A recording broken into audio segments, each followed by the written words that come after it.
ഈ സവാള അങ്ങോട്ട് വെന്ത് ഒത്തിരി കുഴഞ്ഞു പോകണ്ട. നമ്മൾ വെള്ളം ചേർക്കാത്തതുകൊണ്ട് കുഴഞ്ഞു പോകുകയല്ല, എന്നാലും ഒരു കരികരിപ്പ് നിൽക്കുന്നതാണ് നല്ലത്. ഇനി തീ കുറച്ച് വെച്ചിട്ട് ഇതിൻ്റെ നടുവിൽ ഇങ്ങനെ ഒരു സ്പേസ് ഉണ്ടാക്കണം. ഇതിലേക്ക് ഒരു 1/2 ടീസ്പൂൺ വെളിച്ചെണ്ണ ഒഴിച്ചു കൊടുക്കുക. മുട്ട ഉടച്ചിട്ട് ഇതിലേക്ക് ചേർക്കുക. ഉച്ചയൂണിന് വളരെ എളുപ്പത്തിൽ തയ്യാറാക്കാൻ പറ്റിയ ഒരു തോരനാണ് ഇന്നത്തെ എൻ്റെ വീഡിയോ. സവാള മുട്ടത്തോരൻ. ഇതിപ്പോൾ സവാള മുട്ടത്തോരനാണല്ലോ, അപ്പോൾ അതിനാവശ്യമായിട്ട് 3 കോഴിമുട്ട, പിന്നെ ഒരു 4 മീഡിയം സവാള, 3 പച്ചമുളക്, ഒരു ചെറിയ കഷ്ണം ഇഞ്ചി, 5-6 അല്ലി വെളുത്തുള്ളി, ഒരു 1/4 കപ്പ് തേങ്ങ,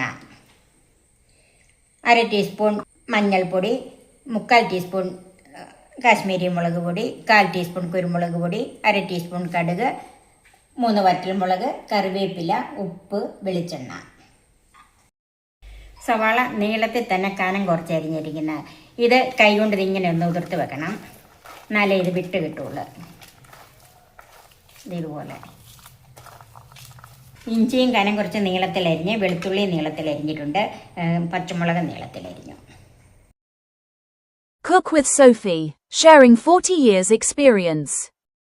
ചൂടായൊരു പാനിലേക്ക് വെളിച്ചെണ്ണ ഒഴിക്കാം.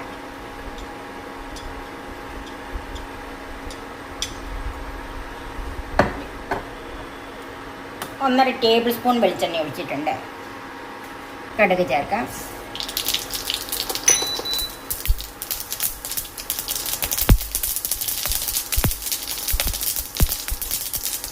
വറ്റൽമുളക്, കുറച്ച് കറിവേപ്പില,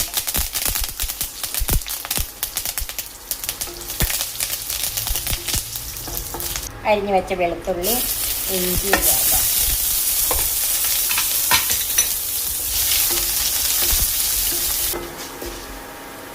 ഇഞ്ചിയും വെളുത്തുള്ളിയും ഒന്ന് വഴന്ന് അതിൻ്റെ മണം വന്നിട്ടുണ്ട്.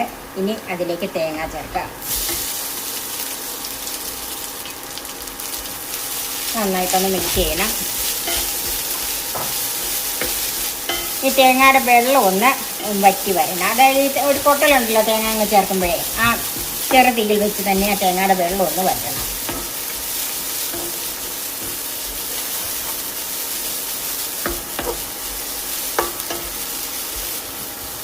ഇങ്ങനെ തേങ്ങ വെള്ളം വറ്റാൻ വെച്ചങ്ങോട്ട് വരണ്ട് ഒത്തിരി പോകണ്ട.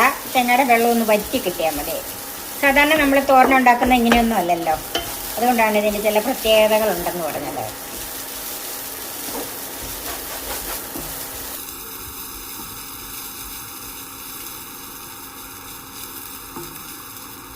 ഇപ്പം തേങ്ങ ഒന്ന് വരണ്ട് വന്നിട്ടുണ്ട്. അതിലേക്ക് മഞ്ഞൾപ്പൊടിയും മുളക് പൊടിയും ചേർക്കാം. മുളക് പൊടി ഓരോരുത്തരുടെ ഇഷ്ടം, പിന്നെ മഞ്ഞ കളർ മാത്രം മതിയെങ്കിൽ മുളക് പൊടി ചേർക്കണ്ട.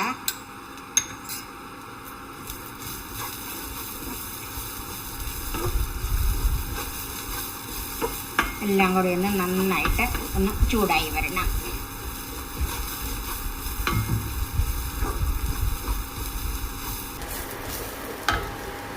ഇതിലേക്ക് പച്ചമുളക് അരിഞ്ഞ് വെച്ചിരിക്കുന്നത് ചേർക്കാം.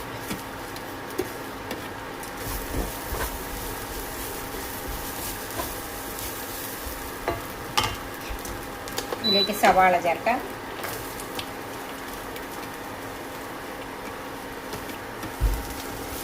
ഇതെല്ലാം കൂടെ ഒന്ന് മിക്സ് ചെയ്യണം.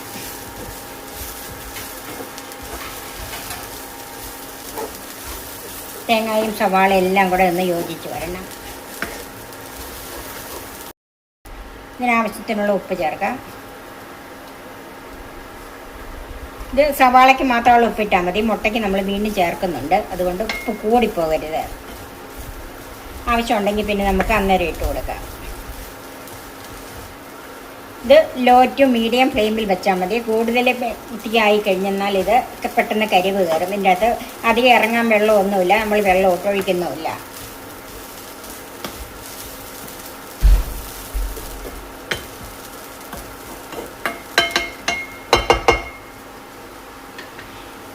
ഇത് ലോ ഫ്ലെയിമിലാക്കിയിട്ട് 2 മിനിറ്റ് മൂടി വെക്കാം. ഇടയ്ക്കൊന്ന് ഇളക്കി കൊടുക്കണം.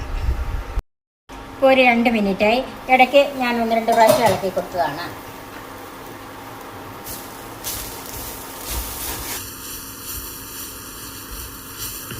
ഈ സവാള അങ്ങോട്ട് വെന്ത് ഒത്തിരി കുഴഞ്ഞു പോകണ്ട. നമ്മൾ വെള്ളം ചേർക്കാത്തതുകൊണ്ട് കുഴഞ്ഞു പോവുകയല്ല, എന്നാലും ഒരു കരികരിപ്പ് നിൽക്കുന്നതാണ് നല്ലത്. ഇനി തീ കുറച്ച് വെച്ചിട്ട് ഇതിൻ്റെ അടിയിൽ ഇങ്ങനെ ഒരു സ്പേസ് ഉണ്ടാക്കണം. ഇതിലേക്ക് ഒരു 1/2 ടീസ്പൂൺ വെളിച്ചെണ്ണ ഒഴിച്ചു കൊടുക്കാം. മുട്ട ഉടച്ചത് ഇതിലേക്ക് ചേർക്കാം.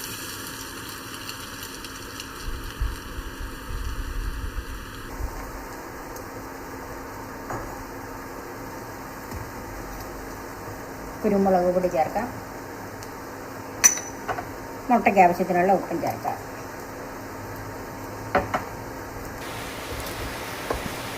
ഇതൊന്ന് ഉടച്ചു കൊടുക്കാം.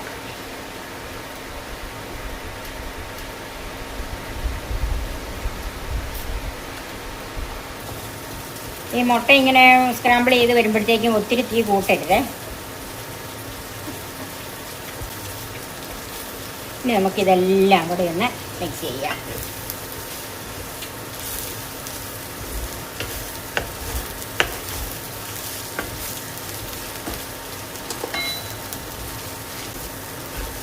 ഇതുപോലെ ഇങ്ങനെ ചിക്കി ഉലർത്തിയെടുക്കണം, തോർന്ന് വരണം.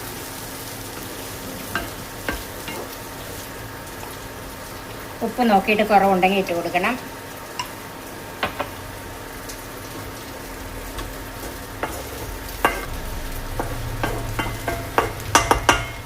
ഒരു മിനിറ്റ് തീ കുറച്ച് ഇങ്ങനെ ഒന്ന് മൂടി വെക്കാം.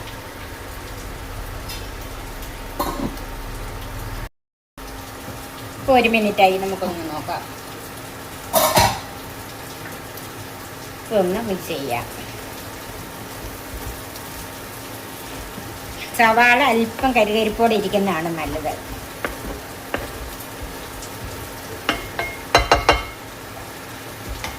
ഇതിലേക്ക് ഒരു 1/2 ടീസ്പൂൺ വെളിച്ചെണ്ണയും കുറച്ച് കറിവേപ്പിലയും കൂടെ ഒന്ന് മുറിച്ചിട്ടിട്ട് തീ ഓഫ് ചെയ്ത് 2 മിനിറ്റ് ഒന്ന് മൂടി വെക്കാം. ഇപ്പോൾ ഒരു 2 മിനിറ്റായി. ഇനി ഒന്ന് നോക്കാം. എളുപ്പത്തിൽ ഉണ്ടാക്കാവുന്നത് വളരെ രുചികരവുമായ സവാള മുട്ടത്തോരൻ റെഡിയായി. നന്നായിട്ടൊന്ന് മിക്സ് ചെയ്യണം. സർവിംഗ് ഡിഷിലേക്ക് മാറ്റാം. എല്ലാവർക്കും ഇഷ്ടപ്പെടുന്ന പുതിയ രുചിയിലുള്ള ഈ തോരൻ നിങ്ങൾ ഒന്ന് ട്രൈ ചെയ്ത് നോക്കണം. എൻ്റെ ഈ ചാനൽ സബ്സ്ക്രൈബ് ചെയ്യാനും എൻ്റെ ഫേസ്ബുക്ക് പേജ് ലൈക്ക് ചെയ്യാനും ഷെയർ ചെയ്യാനും കമൻസ് അറിയിക്കാനും മറക്കരുത്. പുതിയ പുതിയ വിഭവങ്ങളുമായി നമുക്ക് വീണ്ടും കാണാം. ഞാൻ സോഫി കുര്യാക്കോസ്.